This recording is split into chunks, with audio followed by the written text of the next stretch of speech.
नमो सिद्धाणं नमो आयर्याणं नमो वज्रायाणं नमो लोये सवसाहुणम्।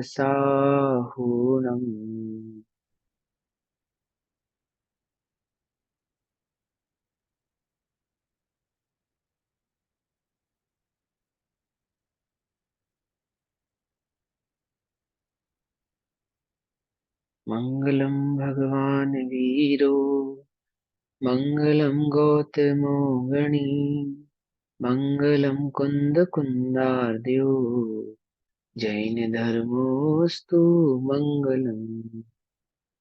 सर्वमङ्गलमाङ्गल्यं सर्वकल्याणकारकं प्रधानां सर्वधर्माणां जैनं जयतु शासनम्। नमः समय साराय स्वानुभूत्य चकासते चित्स्वभावाय भावाय सर्वभावान्तरच्छिदे।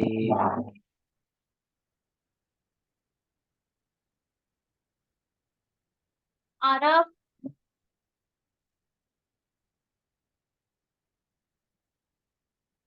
हमारी कक्षा का विषय चल रहा है श्री समय सारजी ग्रंथ और रहने दो।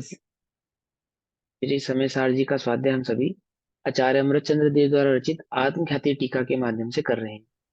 आत्मख्याति टीका में पुण्य पाप अधिकार पेज नंबर 254 254 गाथा नंबर 160 160 का स्वाध्याय हमारा अब आज होना है। अभी तक हमने समझा कि कर्म ही स्वयं बंध स्वरूप है और ज्ञान ही मुक्ति का एकमात्र कारण है और रत्नत्रय रूप है। अब उसी बात को समझाने के लिए कर्म बंध स्वरूप है उसको कहने के लिए और ज्ञान मुक्ति का कारण है, तो पहले कर्म बंध रूप है उस बात को और स्पष्ट रूप से समझाते हैं। गाथा नंबर 160 में बात कहते हैं, तो सवनान दर्शी कम्मरेण नीणावच्छन्नौ संसार समावन्नौ न विजानदी सवदौ सव्वम। तो वह वह सर्वज्ञानदर्शी सर्व ज्ञान दर्शनमय है। सर्वज्ञानदर्शी यानी सर्व ज्ञान दर्शनमय है। तो दर्शन ज्ञानमय कौन हो सकता है? वह कौन है? वो आत्मा। आत्मा की छह द्रव्यों में आत्म द्रव्य की बात चल रही है, क्योंकि ज्ञान दर्शन उसी का लक्षण है। तो यानी कि वह ज्ञान दर्शन ज्ञान दर्शन सर्व ज्ञान दर्शनमय है। कम्मरेण कर्म रज से, कम रेण कर्म रज से, नियेणा वच्छरणौ निज, नियेणा निज आच्छादित हुआ, निज को आच्छादित कर रहा है, यानी कि निज कर्म रज से दर्शन सर्व दर्शन ज्ञान में होता हुआ भी निज कर्म रज से स्वयं को क्या कर रहा है? आच्छादित कर रहा है, आच्छादित हो रहा है। संसार समावन्नव, संसार में समा रहा है अर्थात संसार को प्राप्त हो रहा है, संसार में लिप्त हो रहा है। न नहीं विजानदी नहीं जानता, सव्वदो सर्व प्रकार से, सव्वम सर्व को। क्या कहते हैं कि जो स्वयं दर्शन ज्ञानमयी है, सर्व को जानने वाला जिसका लक्षण है, जिसका गुण है, ऐसा होता हुआ भी जो कर्म रज से लिप्त हो रहा है, कर्म रज से लिप्त होने के कारण सर्वदर्शन ज्ञानमयी होता हुआ भी वह स्वयं को नहीं जानता। समझे? वह सर्व को नहीं जानता, वह सब कुछ जानने वाला नहीं रहा। ठीक। यह सर्वज्ञानी दर्शी भी। अब सर्वज्ञानी दर्शी तो कौन होते हैं? कौन होते हैं? वो तो केवल ही होते हैं। हम क्या केवल ज्ञानी हैं? सर्वज्ञानी दर्शी कह सकते हैं हम स्वयं को? बोलो। कि सर्व ज्ञान दर्शन प्रकट करने का लक्षण वाला होने पर भी, सर्व दर्शन ज्ञान की योग्यता प्रकट करने वाले होने पर भी, समझे, सर्वज्ञ शक्ति आदि को उपलब्ध होने की योग्यता होने पर भी, पर ज्ञान दर्शन तो हमारा लक्षण है ही, जानना देखना तो हमारा लक्षण है ही। अभी हम सबको जानते देखते नहीं हैं, लेकिन जानते देखते तो है ना हम। और जानने देखने के कारण, ये गुण होने के कारण यह बात भी पक्की है कि जो जानता देखता है वह सर्व को जान देख सकता, ऐसी उसमें योग्यता है। तो ऐसा होने पर भी यह है सर्व, उस उसके कारण इसको सर्वज्ञानी और सर्वदर्शी कह रहे हैं, ऐसी योग्यता होने के कारण। जैसे बच्चा डॉक्टरी पढ़ रहा हो तो उसको डॉक्टर साहब कह देते हैं ना, कह देते हैं ना डॉक्टर साहब, पढ़ते हुए को भी डॉक्टर साहब कह देते हैं। माँ छोटे से 8-10 के बरस के बालक को भी दूल्हा कह देती है, मेरी दुल्हन लाए, बहू लाएगा मेरी ये, है ना, ऐसा कह देती है, नहीं कह देती? ऐसा हो सकता है योग्यता होने की अपेक्षा से। यह है सर्व ज्ञानी दर्शी भी, निज कर्म रज आच्छाद से, संसार प्राप्त न जानता, है सर्व को सब रीति से। सबको सभी रीति से संसार में प्राप्त होता हुआ नहीं जानता, नहीं जानता। क्यों? क्योंकि वह स्वयं को कर्म रज से लिप्त कर रहा है। और कर्म रज से लिप्त कर रहा है कौन? जो सर्वदर्शन ज्ञान को प्रकट कर सकता है वह, समझ बात? सह वह आत्मा सर्व ज्ञान दर्शी, अर्थात स्वभाव से सर्व को जानने देखने वाला है, तथापि जानने देखने वाला है सबको, है ना। अभी थोड़ा जानता है तो भी मात्र जान और देख ही सकता है, और अगर लोकालोक की अपेक्षा से देखें तो भी मात्र जानता और देखता है। ठीक, दोनों ही अपेक्षाओं से, मतलब जीव ज्ञाता दृष्टा है, मात्र ज्ञाता दृष्टा है स्वभाव से। उसका कार्य है वह सबको जाने सबको देखे, बस यही उसका स्वभाव। ऐसा होने पर भी तथापि निजेन कर्म रजसा, अपने कर्म मल से, कर्म, जीव का कर्म मल कौन सा है? अज्ञान। अज्ञान कर्ममल है जीव का, यानी कि स्वयं को, स्वभाव को नहीं जानना, यही उसका कर्ममल है। ठीक, उसी अज्ञान कर्ममल को मिथ्यात्व आदि की अपेक्षा से समझाते हैं। मिथ्यात्व, अज्ञान और अचारित्र। दर्शन ज्ञान चारित्र का जो अपोजिट भाव है, मिथ्या दर्शन, मिथ्या ज्ञान और मिथ्या चारित्र। और अगर समेशार जी की शैली में समझे तो एक अज्ञान, क्योंकि ज्ञान नहीं होना, ज्ञान में ज्ञान का स्थित नहीं होना ही सम्यक दर्शन नहीं है। ज्ञान का ज्ञान को नहीं जानना ही ज्ञान नहीं है। और ज्ञान का ज्ञान रूप आचरण प्राप्त नहीं होना, स्थिर नहीं होना ही चारित्र नहीं है। कहाँ कहा? ये पिछली गाथाओं में समझा दिया। तो अगर हम एक भाव में समझे तो अज्ञान ही जीव का क्या है? कर्म रज है। ठीक है ना, क्योंकि अज्ञान ही रत्नत्रय रूप है।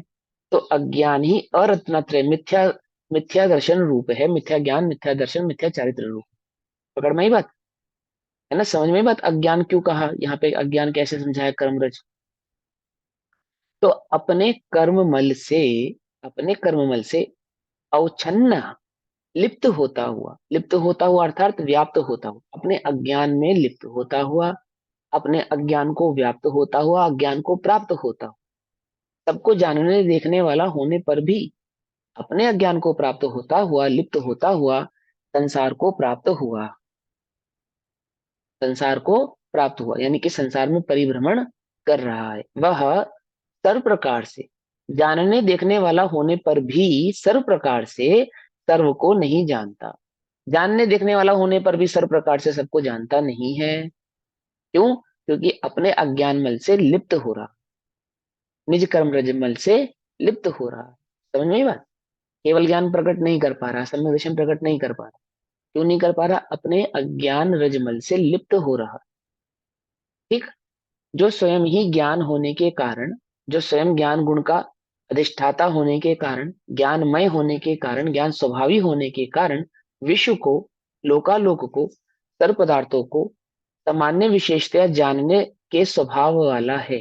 सामान्य और विशेष प्रकार से, सभी प्रकार से, मैंने सामान्य और विशेष कहने का तात्पर्य सभी प्रकार से, निश्चय व्यवहार सभी प्रकार से, या कहो भेद अभेद। सामान्य विशेष का वैसे जो सही अर्थ होता है वो भेद अभेद होता है। ठीक है ना, मतलब भेद से भी जानता है और अभेद से भी जानता है, उसको कहते हैं सामान्य और विशेष। तो क्या कहते हैं? जो स्वयं ही ज्ञान होने के कारण विश्व को, ज्ञान कहो या आत्मा कहो एक ही बात है, ज्ञान ही आत्मा है, आत्मा ही ज्ञान है। तो जो स्वयं ही ज्ञान होने के कारण ज्ञान गुण की अपेक्षा से उसको मुख्य करके रहा, जो स्वयं ज्ञान स्वभावी आत्मा होने के कारण या ज्ञान होने के कारण विश्व को, लोकालोक को, सर्व पदार्थों को सामान्य विशेषतया जानने के स्वभाव वाला है। ऐसा उसका स्वभाव है कि वह लोकालोक को भेदाभेद रूप से भली प्रकार से जाने। ऐसा ये भी ज्ञान हो सकता है अर्थात, कि भैया सामान्य विशेष का यहाँ पे है द्रव्य पर्यायात्मक। हाँ द्रव्य जो पर्यायत्मक कह सकते हैं, लेकिन वैसे द्रव्य विशेष का जो सामान्यता अर्थ होता है वो भेदाभेद होता है। ठीक है ना। द्रव्य गुण पर्याय जब हम कहते हैं ना, तो द्रव्य गुण पर्याय ये भेदाभेद के ही कथन है, ये भेद के ही कथन है। द्रव्य में गुण का, गुण में पर्याय का जो भेद किया ना, ये भेद का ही कथन। और अभेद कहेंगे तो अपरिणामी है, अपरिणामी में द्रव्य में पर्याय नहीं है। समझिए नहीं समझे। तो भेद अभेद विवक्षाएं हैं, बस विवक्षा को समझना है। सामान्य विशेषतया जानने के स्वभाव वाला है ऐसा ज्ञान अर्थात आत्मद्रव्य। ऐसा ज्ञान अर्थात आत्मद्रव्य, क्या मतलब, आत्मा कहो या ज्ञान कहो, समझे। ऐसा ज्ञान अर्थात यानी कि या आत्मद्रव्य, आत्मद्रव्य कहो या उसको ज्ञान कहो। कैसा, जो सभी को मैंने विश्व को, लोकालोक को जानने के स्वभाव वाला, अनादि काल से अपने पुरुषार्थ के अपराध से, अनादि काल से अपने निज निज पुरुषार्थ के अपराध से, यानी सम्यक स्वभाव नहीं जानने के अपराध से। अपराध किसको कहते हैं, नहीं करने योग्य कार्य को करना ही तो अपराध कहलाता है ना। जो प्रतिबंधित कार्य हैं, प्रतिबिंबित कार्य हैं, क्या करना चाहिए, उनको नहीं करना चाहिए, उनको करना क्या कहलाता है, अपराध, है ना। उसको क्या कहलाता है, वो अपराध कहलाता है। तो अपने पुरुषार्थ के अपराध से, पुरुषार्थ करना चाहिए, सम्यक पुरुषार्थ वो नहीं करता, तो अपने पुरुषार्थ के। और अपराध भी किसने किया, किसी ने प्रेरित नहीं किया है करने के लिए, स्वयं कर रहा है, स्वयं कर रहा है। तो स्वयं करने के कारण उसको पुरुषार्थ कह रहे हैं, अपने पुरुषार्थ के, यानी स्वयं के द्वारा किया गया, अपने पुरुषार्थ से किया गया, अपने पुरुषार्थ के अपराध से, गलती से, अपराध से, प्रवर्तमान कर्ममल के द्वारा लिप्त या व्याप्त होने से ही, प्रवर्तमान यानी कि उसकी इस समय की जो अवस्था है वो कैसी है, कर्ममल से लिप्त है, कर्ममल को प्राप्त है। ऐसा होने से ही बंद अवस्थाओं में सर्व प्रकार से संपूर्ण, बंद अवस्थाओं में सर्व प्रकार से संपूर्ण अपने को, अर्थात सर्व प्रकार से सर्वज्ञ को जानने वाले अपने को ना जानता हुआ। क्या कह रहे हैं, बंद अवस्था में जिसका जानना स्वभाव है, जो सबको जाने, ऐसा स्वभाव होने पर भी बंद अवस्था के कारण स्वयं कोई नहीं जान रहा, स्वयं कोई नहीं जान रहा। स्वभाव क्या है जानने का, शक्कर कैसी है, मिठास रूप, मीठी। और शक्कर, शक्कर को चखा तो क्या नहीं आ रहा, मिठास का स्वाद नहीं आ रहा। उदाहरण के रूप में समझा रहे, जो स्वयं को ही नहीं जान रहा, स्वयं को ही नहीं जान रहा। रोशनी कैसी है, जो अन्य को प्रकाशित करे और स्वयं को, स्वयं को प्रकाशित करे या नहीं करे। कि जो स्वयं को प्रकाशित करेगी वही, वही तो अन्य को प्रकाशित कर पाएगी ना। तो स्वयं कोई नहीं जान रहा, जानने का स्वभाव है, स्वयं कोई नहीं जान रहा, तो सर्वज्ञ को जानने वाले अपने को ना जानता हुआ। इस प्रकार प्रत्यक्ष अज्ञान भाव से, आगे बात क्या है उसका अपराध, अज्ञान भाव, कर्म रजमल क्या है उसका, अज्ञान भाव, अज्ञान भाव से अज्ञान दशा में रह रहा है, अज्ञान दशा में स्थित है, अज्ञान दशा को प्राप्त, अज्ञान दशा में रह रहा है, प्रवृत्ति कर रहा है, प्रवर्तमान। इससे वह निश्चित हुआ, क्या निश्चित हुआ इससे, इससे यह निश्चित हुआ कि जो कर्म है वह स्वयं ही बंध स्वरूप है, इसलिए स्वयं बंध स्वरूप होने का, होने से कर्म का निषेध किया गया। समझिए बात, कर्म रजमैल से आच्छादित हो रहा है, उस आच्छादित आच्छादन के कारण जो सर्व जानने देखने की शक्ति है वह प्रकट नहीं हो रही है। और ऐसा होने पर जो सबको जानने वाले स्वभाव वाला है वह स्वयं को ही नहीं जान रहा है, और स्वयं को नहीं जान रहा है तो संसार में लिप्त हो रहा है, संसार में परिभ्रमण कर रहा है। तो संसार में परिभ्रमण करने का कारण तो कर्म हुआ, जिसकी लिप्तता के कारण ये संसार में परिभ्रमण कर रहा है। इसलिए हम कर्म का निषेध करते हैं। इससे तो यही सिद्ध होता है कि ये जो कर्म है यही संसार का कारण है, बंध स्वरूप है, दैट मीन संसार का कारण है। और इसलिए हम इसका क्या करते हैं, निषेध करते हैं, इस कर्म का हम निषेध करते हैं, ये करने योग्य नहीं। पाप और पुण्य के भेद के बिना, यानी पाप और पुण्य, चाहे पाप रूप हो चाहे पुण्य रूप हो, यदि वह कर्म है तो करने योग्य नहीं है। करने योग्य नहीं है दैट मीन्स प्रवृत्ति करने योग्य नहीं है, और प्रवृत्ति करने योग्य नहीं है दैट मीन्स अपना उपयोग उस ओर ले जाने योग्य नहीं। वह सुख दुख रूप मानने योग्य नहीं है, अच्छा बुरा मानने योग्य नहीं है, समझे ना। प्राप्त करने योग्य नहीं है, दृष्टि करने योग्य नहीं।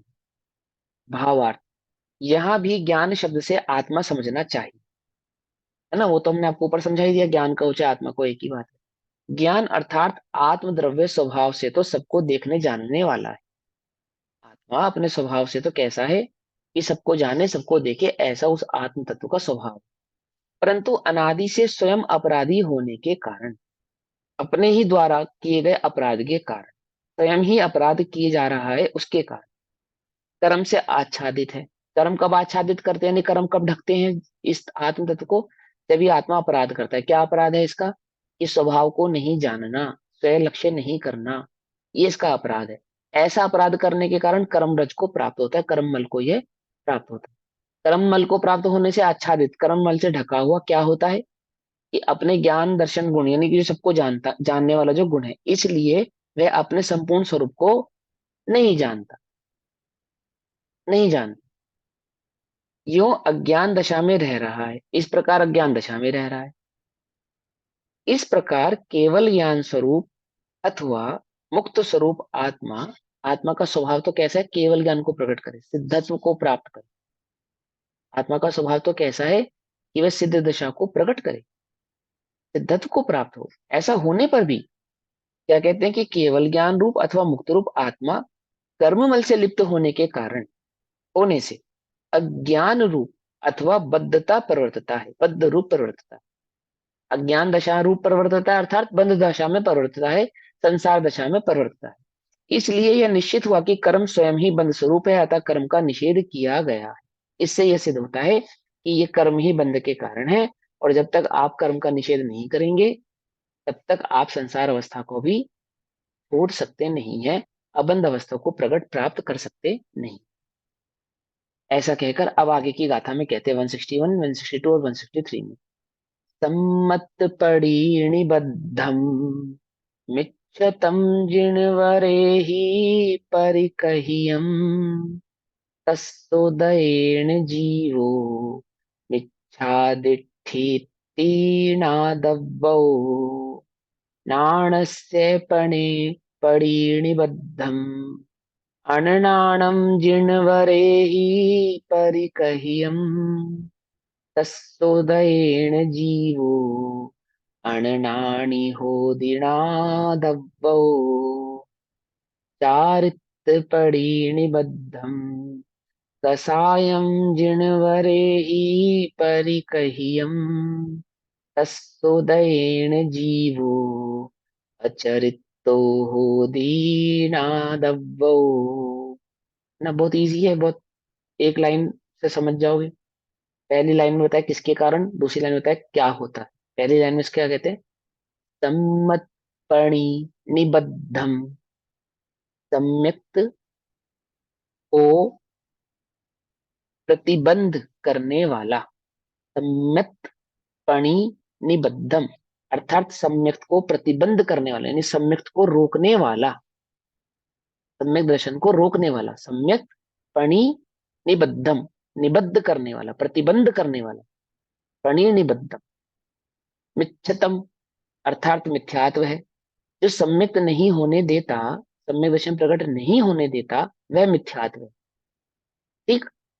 जिणवरे ही, जिणवर देवों ने परिकहियम कहा, जिनेन्द्र भगवान ने कहा है कि सम्यक दर्शन को प्रकट नहीं होने देता, ये मिथ्या दर्शन ऐसा है। मिथ्या तो कैसा है, मिथ्या तो किसको कहा, जो सम्यक दर्शन प्रकट ना होने दे। ठीक। अब क्या करें, तस्तोदयेन उसके उदय से, तस्तोदयेन उसके उदय से, तस्तोदयेन उसके उदय से, किसके उदय से, मिथ्यात्व के उदय से। ठीक है ना। जीवो, यह जीव मिथ्या दृष्टि, मिथ्या दृष्टि होता है, ती ऐसा ना दब्बो जानो, मिथ्यात्व के उदय से यह जीव मिथ्या दृष्टि होता है, यह मिथ्यात्व जीव को सम्यक दर्शन नहीं प्रकट होने देता, ऐसा जिनेन्द्र भगवान ने कहा है। समझ में? तो ऐसा सर्वज्ञ भगवान कह रहे हैं। ठीक, आगे क्या कहते हैं? नाणस्य, नाणस्य पणि निबद्धम, यानी जो ज्ञान को प्रतिबंध करता है, रोकता है। ठीक है, ऊपर सम्यक दर्शन को जो रोकता है, नीचे जो सम्यक ज्ञान को रोकता है। अनाणम वह अज्ञान है। जिणवरे ही परिकहियम, ऐसा जिनेन्द्र देव ने कहा है। तस्सोदय, उस अज्ञान के उदय से, जीवो जीव अज्ञानी, अनाणी अननाणी अज्ञानी होता है, ऐसा जानो, ऐसा जानना चाहिए। चरित्र परिणिबद्धम, चरित्र को प्रतिबंध करता है कौन? कषायम, कषाय। जिणवरे ही परिकहियम, ऐसा जिनेन्द्र देव ने कहा है। तस्सोदयेन, उसके उदय से, जीवो जीव को अचरितो, अचारित्र होता है, वही नादबो, ऐसा जानना चाहिए। कषाय जीव को अचारित्र होने दे प्रकट करती है। अज्ञान जीव को अज्ञानी बनाता है, अज्ञान का उदय। और मिथ्यात्व का उदय जीव को मिथ्या दृष्टि करता है। वह उसको सम्यक दर्शन प्रकट नहीं होने देता, ज्ञानी नहीं होने देता और चारित्रवान नहीं होने देता, ऐसा जिनेन्द्र देव ने कहा। ठीक है ना? अब ये मिथ्यात्व क्या है, अज्ञान क्या है, अचारित्र चारित्र आदि क्या है, ये सब करना योग में आपने समझे अच्छे से। ठीक है ना? अब उनके द्रव्य योग के भाव को यहाँ समझो कि उनके अभाव का उपाय क्या है। वहां तो तारतम्यता समझी ना, कर्मों की तारतम्यता से, कि मिथ्यात्व का उदय, अनंत अनुबंधी आदि का उदय, इतने गुण स्थान में ऐसे ऐसे प्रकट होने पर ऐसे ऐसे सम्यक प्रकृतियों का घात होता है, इतनी प्रकृतियों का घात होने से 148 प्रकृतियों में इतनी 46 या कुछ प्रकृतियों का वहां पे सद्भाव रहने के कारण सम्यक दर्शन आदि प्रकट नहीं होते। ये सब आपने करना योग में समझा अच्छे से डिटेल में। अब यहाँ इस बात को समझेंगे कि यहाँ आचार्य देव क्या कह रहे हैं, कि भगवान ने ऐसा कहा है कि मिथ्यात्व के उदय के कारण जीव मिथ्या दृष्टि होता है, कि हाँ बिल्कुल होता है। अज्ञान के उदय के कारण जीव अज्ञानी रहता है, ज्ञान प्रकट नहीं होता। और चारित्र यानी कषाय के उदय के कारण जीव को चारित्र प्रकट नहीं होता, अचारित्र ही रहता। तभी तो कषाय का उदय होने पर सम्यक दर्शन प्रकट होने के बाद भी क्या कहलाता है उसको? अव्रति सम्यक दृष्टि, यानी अचारित्रवान सम्यक दृष्टि, जिसको चारित्र नहीं है, अचारित्र। तो कषाय के अभाव से ही चारित्र प्रकट होता है। ये बात समझाई। सम्यक प्रतिबंधक करम, मिथ्यात्व जिन वर ने कहा, उसके उदय से जीव मिथ्या बने, यह जानना। त्यों ज्ञान प्रतिबंधक करम, अज्ञान जिन वर ने कहा, उसके उदय से जीव अज्ञानी बने, यह जानना। चारित्र प्रतिबंधक करम, जिनने कषायों को कहा, उसके उदय से जीव चारित्र हीन हो, यह जानना। ठीक, मेरे को चारित्र प्रकट नहीं हो रहा, क्यों? कषाय के कारण। कषाय किसे कहा? ऐसे अज्ञान के कारण ज्ञान प्रकट नहीं हो रहा, अज्ञान किसे कहा? और मिथ्यात्व के कारण सम्यक दर्शन प्रकट नहीं हो रहा, तो मिथ्यात्व किसे कहा? तो पिछली गाथाओं में समझाया था, मिथ्यात्व, कषाय और अचारित्र तीनों एक अज्ञान भाव ही है ना? ये एक ज्ञान भाव ही है। ये ध्यान से समझना, ध्यान से ना।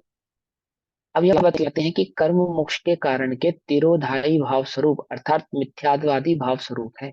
ये कर्म के ही तीन भेद हैं। कौन कौन से? मिथ्यात्व, अज्ञान और कषाय। जो यानी कि रत्नत्रय रूप का जो मार्ग है, मोक्ष मार्ग है, उसको जो तिरोभूत करता है, तिरोभाव करता है, इसको दूर करता है, वह ये कर्म है। और इस कर्म के ही ये तीन रूप हैं। कौन किस किस रूप में? मिथ्यात्व के रूप में, अज्ञान के रूप में और चारित्र के रूप में। सम्यक्त प्रतिनिबद्धम, सम्यक्त को रोकने वाला, मिथ्यात्वम मिथ्यात्व है, ऐसा जिनवर है, जिनवरों ने परिकथितम कहा है, एक जिनवर ने कहा है ऐसा नहीं, समस्त जिनवरों ने यही बात कही है। क्या कही है? कि ये मिथ्यात्व कर्म सम्यक्त को रोकने वाला है।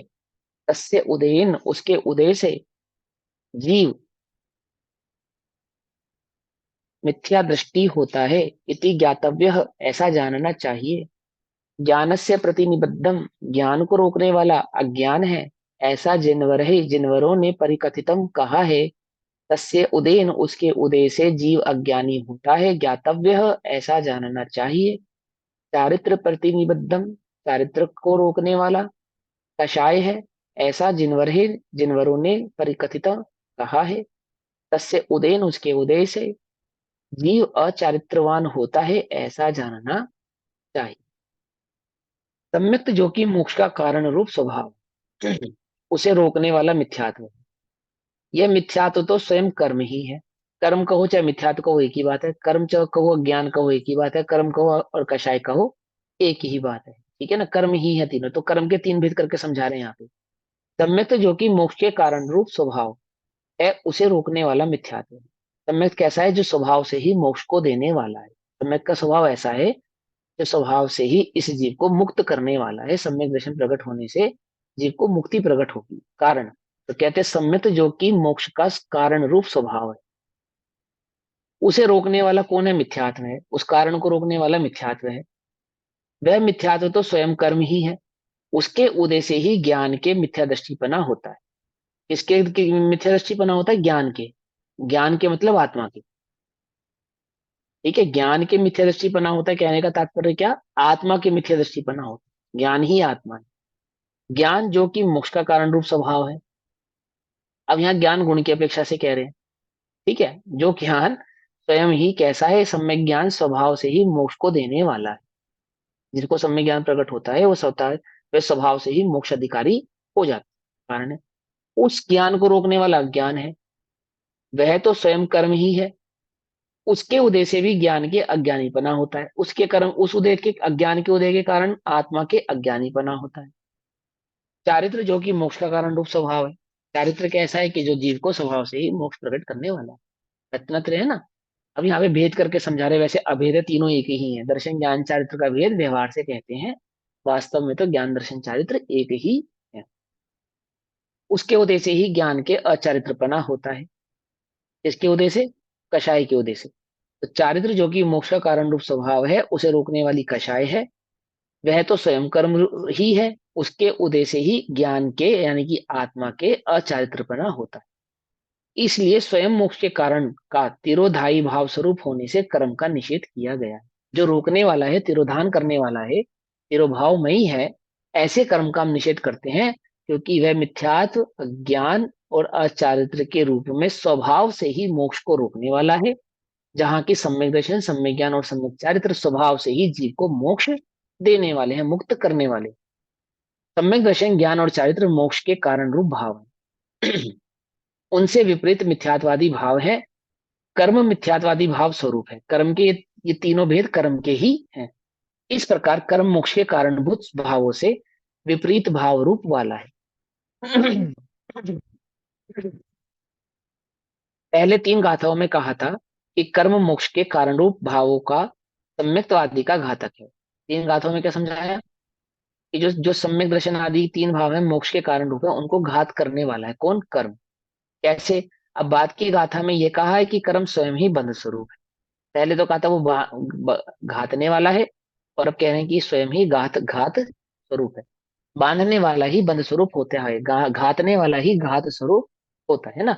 जहर स्वयं ही मरण स्वरूप है। समझे ना, जहर स्वयं ही मरण स्वरूप है। उसको मौत कहो, उस पर लिखी भी तो रहती है मौत, खतरनाक है ना, ऐसा लिखा था, डेंजरस वार्निंग। ठीक है ना। तो क्या कहते हैं, पहले तीन गाथाओं में यह कहा था कि कर्म मोक्ष के कारण रूप भावों का यानी कि सम्यक्तवादी का घातक है। बाद की एक गाथा में यह कहा है कि कर्म स्वयं ही बंध स्वरूप है। और इन अंतिम तीन गाथाओं में कहा है कि कर्म मोक्ष के कारण रूप भावों से विरोधी भाव स्वरूप है, मिथ्यात्वादी स्वरूप है। इस प्रकार यह बताया है कि कर्म मोक्ष के कारण का घातक है, बंध स्वरूप है, और बंध के कारण स्वरूप है, इसलिए कैसा है? निषिद्ध है। घात स्वरूप है, घात स्वयं घातमय ही है ना, और घात करने वाला है, इसलिए इसका निषिद्ध किया गया है। बंध स्वरूप है, स्वयं बंध ही है, बंध करने वाला है, इसलिए इनका निषेध किया गया है, इसलिए ये निषिद्ध है। अशुभ कर्म तो मोक्ष का कारण है ही नहीं, प्रत्युत बाधक ही है, इसलिए निषिद्ध ही है। परंतु शुभ कर्म भी कर्म सामान्यों में आ जाता है, इसलिए वह भी बाधक ही है, निषिद्ध ही है, ऐसा समझना चाहिए। अब इसी भाव को, इसी अर्थ को कलशुरूप काव्य में कहते हैं। इन्हीं तीन गाथाओं के ऊपर आचार्य देव एक कविता कहते हैं। आचार्य अमृतचंद्र देव क्या कविता कहते हैं? कलशरूप काव्य कहते हैं। कलश नंबर 109। शार्दुल विक्रीडितम। संन्यस संन्यस्त्वमिदं समस्तमपि तत् कर्मैव मोक्षार्थिना संन्यस्ते सति तत्र का किल कथा पुण्यस्य पापस्य वा सम्यक्तवादी निज स्वभाव भवनान् मोक्षस्य हेतुर्भवन्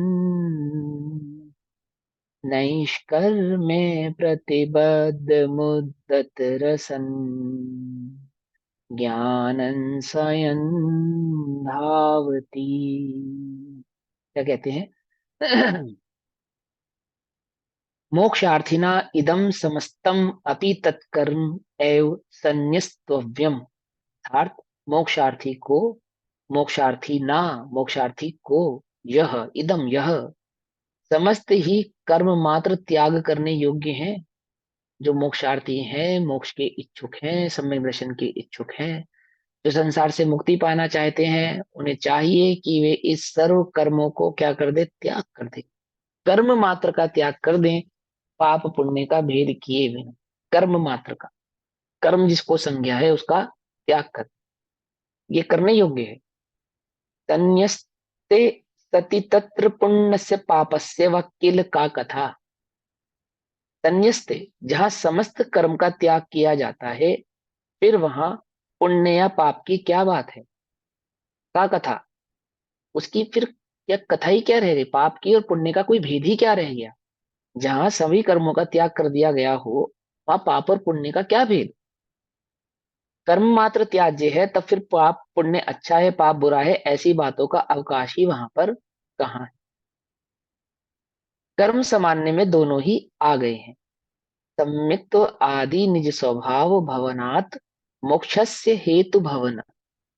समस्त कर्म का त्याग होने पर सम्यक्तवादी अपने स्वभाव रूप होने से, दर्शन ज्ञान चारित्र आदि अपने स्वभाव रूप होने से, समस्त कर्मों का त्याग हो जाने पर एक ज्ञान यानी कि वह आत्मा निज स्वभाव रूप होने से, परिणमन करने से, मोक्ष का कारणभूत होता हुआ नैष्कर्म प्रतिबद्धम उद्दत रसम, अर्थात निष्कर्म अवस्था के साथ जिसका उद्यत रस प्रतिबद्ध है, ऐसा, इसके साथ, निष्कर्म अवस्था के साथ, निष्कर्म अवस्था के साथ मतलब जो कर्म मल से रहित है, ऐसी अवस्था के साथ जिसका उद्यत रस प्रतिबद्ध है, अर्थात जिसका उद्यत रस उसके साथ ही बंधा हुआ है, अर्थात मोक्ष का सद्भाव होने पर जो उद्यतमान होता है, स्वयं ही सम्यक दर्शन आदि गुण प्रकट होते हैं।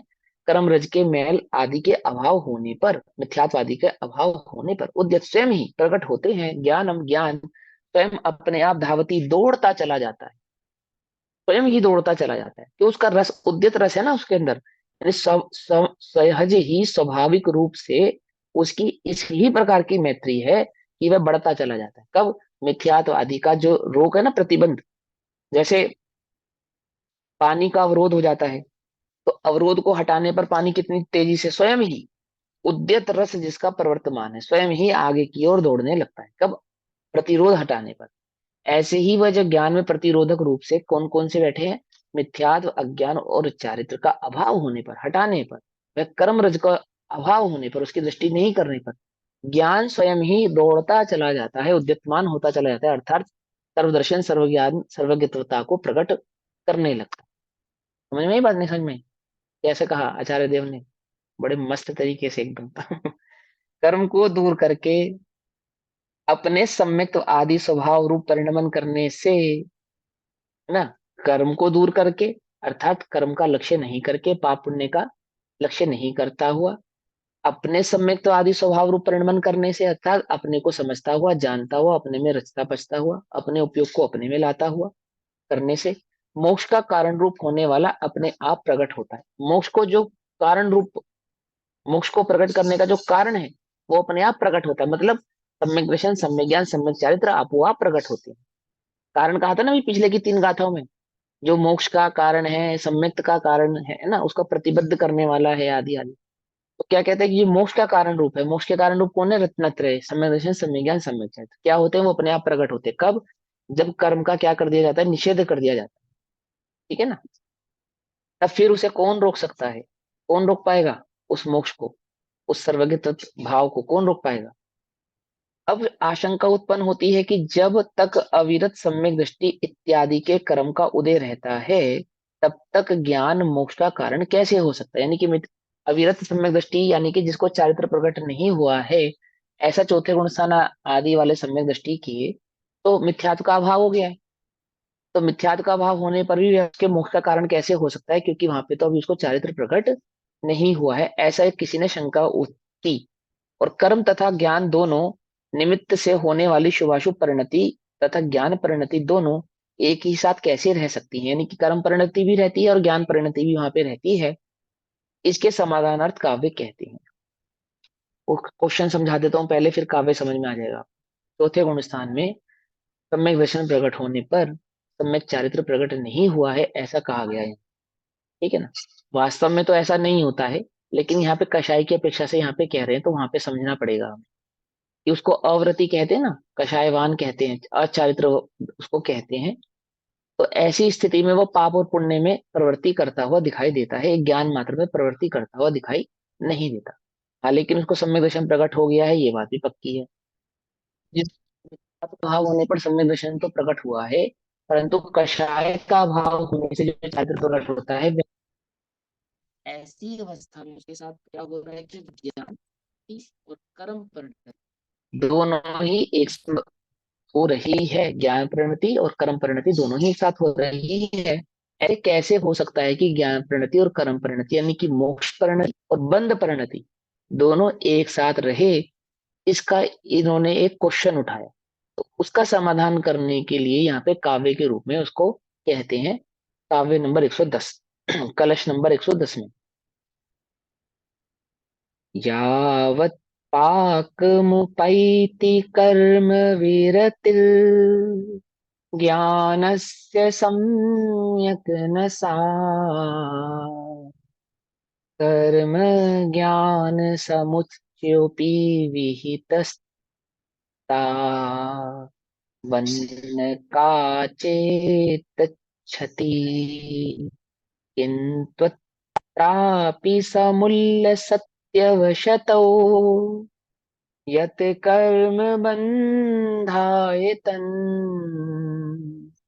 मोक्षाय स्थितमेकमेव परम् ज्ञानं विमोक्तं सतः। क्या कहते हैं? यावत, जब तक। प्रश्न क्या उठाया था? ज्ञान परिणति कर्म परिणति एक साथ है चौथे गुण स्थान में, वहां पे वो मोक्ष का अधिकारी कैसे कह रहे हो आप? यावत, जब तक ज्ञानस्य कर्म विरति ही, ज्ञान की कर्म विरति का सम्यक पाकम न उपैति, भली भांति परिपूर्णता को प्राप्त नहीं होती। जब तक ज्ञान की कर्म विरति, यानी कि कर्म से विरक्ति, कर्म विरति भली प्रकार से परिपूर्णता को प्राप्त नहीं होती, अर्थात जब तक वह ज्ञान क्या नहीं होता, केवल ज्ञान रूप प्रकट नहीं होता। ठीक है ना? तब तक कर्म ज्ञान यह अपि विहित न काचित कर्म और ज्ञान एकत्रित करना शास्त्र कहा है। क्या कहते हैं कि जब तक केवल ज्ञान प्रकट नहीं होता, तब तक ज्ञान और कर्म का एक नहीं साथ होना शास्त्र में कहा गया है।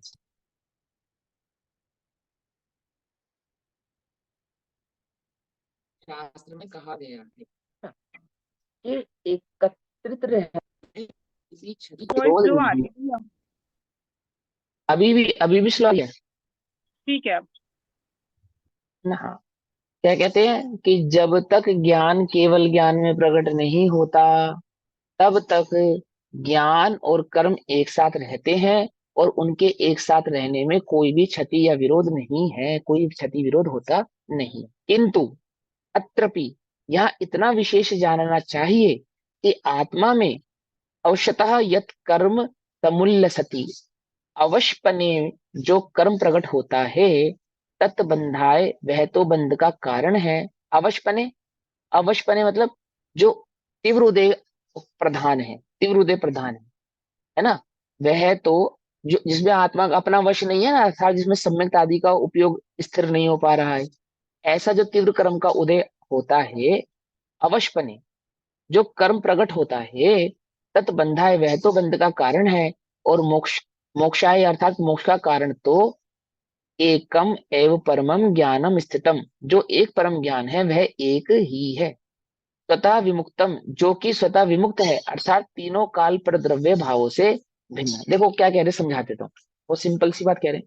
किसी ने कहा कि भैया आप कह रहे हो कि एक सम्यक ज्ञान जो है वो मोक्ष का कारण है, और सम्यक दृष्टि को तो कर्म और ज्ञान दोनों एक साथ परिवर्तित हैं, वहां उसके मोक्षादि अधिकार कैसे हो सकता है, मोक्ष का कारण बना कैसे संभव है? बोले कि ज्ञान और कर्म एक साथ रह सकते हैं, एक साथ रहते हुए भी वह जो कर्म है ज्ञान में नहीं मिश्रित होता और ज्ञान कर्म में मिश्रित नहीं होता, ये दोनों को बाधा पहुंचती नहीं। पर शर्त इतनी सी है, एक बात है इसके अंदर, क्या शर्त है? पहली बात तो ये कि ज्ञान ने स्वयं को पहचाना हो, पहली बात तो ये।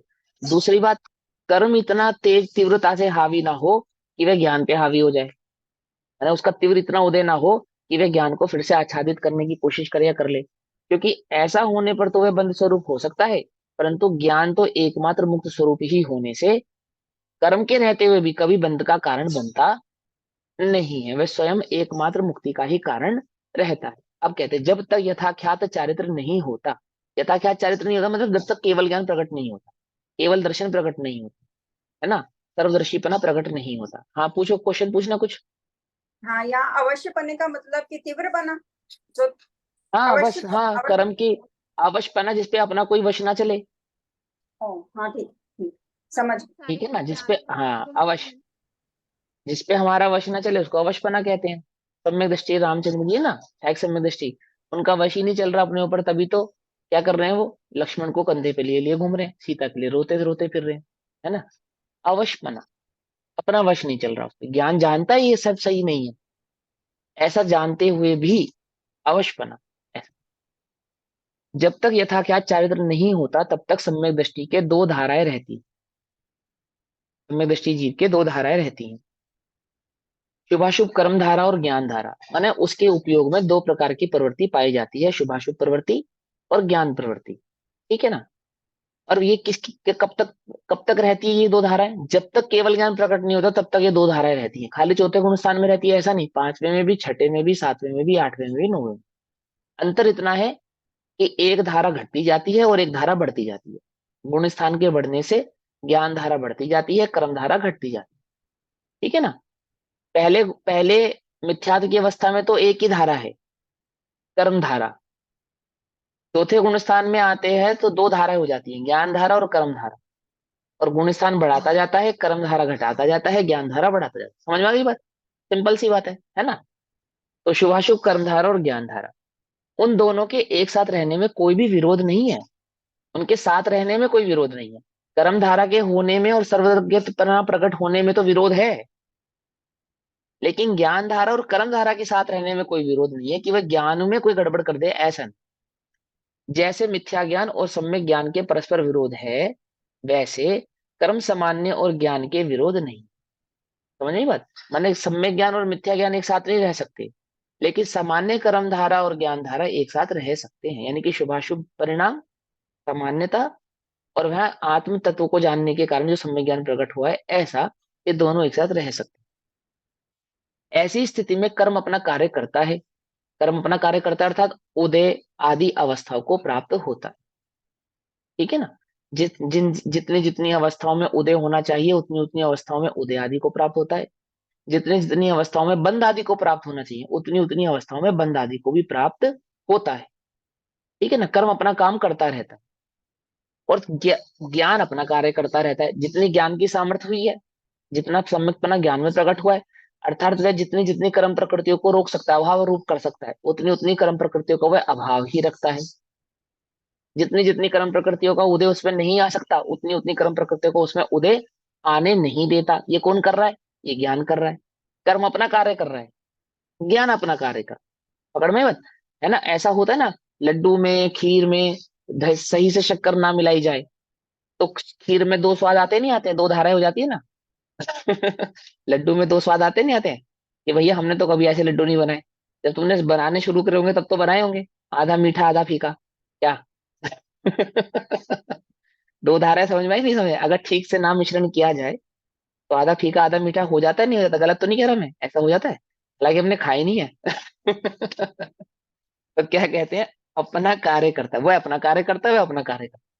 ज्ञान अपना कार्य करता है, जितने ज्ञान की सामर्थ्य है, और कर्म में जितनी सामर्थ्य है वह अपना कार्य करता है। जितने अंश में शुभाशुभ कर्म धारा है उतने अंश में कर्म बंध होता है ना।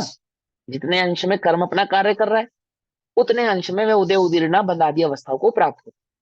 और जितने अंश में ज्ञान धारा है उतने अंश में कर्म का नाश होता है। ज्ञान का काम है कर्म का नाश करना, तो जितना ज्ञान प्रबल है जितनी अवस्थाओं में, समझ में आई ना, उतनी उतनी अवस्था रूप वह कर्म का नाश करता है, निषेध करता है, उसका उदय आदि आने नहीं देता। ज्ञान अपना कार्य करता रहता है, कर्म अपना कार्य करता रहता है। करणानियों का स्केल तो सबके माइंड में होगा, तो उसी से आप समझ जाओगे बहुत अच्छे से। है ना। स्केल की बात समझा रहे हैं यहाँ पे।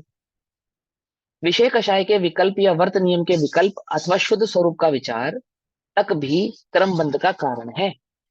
अर्थात जब तक यथाख्याचार प्रकट नहीं होता तब तक की जितनी भी अवस्थाएं हैं वे सभी अवस्थाओं में किसी न किसी अपेक्षा से कर्म बंध का कारण विद्यमान रहता है। शुद्ध परिणति रूप ज्ञान धारा ही मोक्ष का एकमात्र कारण है। जितने जितनी ज्ञान धारा प्रबल होती रहती है, स्थिर होती जाती है, बड़ी होती जाती है, और ज्ञान धारा का अभाव होता जाता है, वह ज्ञान धारा ही एकमात्र कर्म धारा का अभाव करने वाली है, अर्थात संसार का अभाव करने वाली है, मोक्षदायिनी है, मोक्ष प्रदायिनी। ठीक है ना। अब कर्म और ज्ञान का नए विभाग बतलाते हैं। कर्म और ज्ञान का नए विभाग बतलाते हैं, यानी किस अपेक्षा से कौन अपना कार्य करता है, इस बात को यहाँ पे बतलाते हैं। तो इस रूप को कलश नंबर 111 में क्या है, ये भाव हम कल समझेंगे। तब तक के लिए सभी को जय जिनेन्द्र।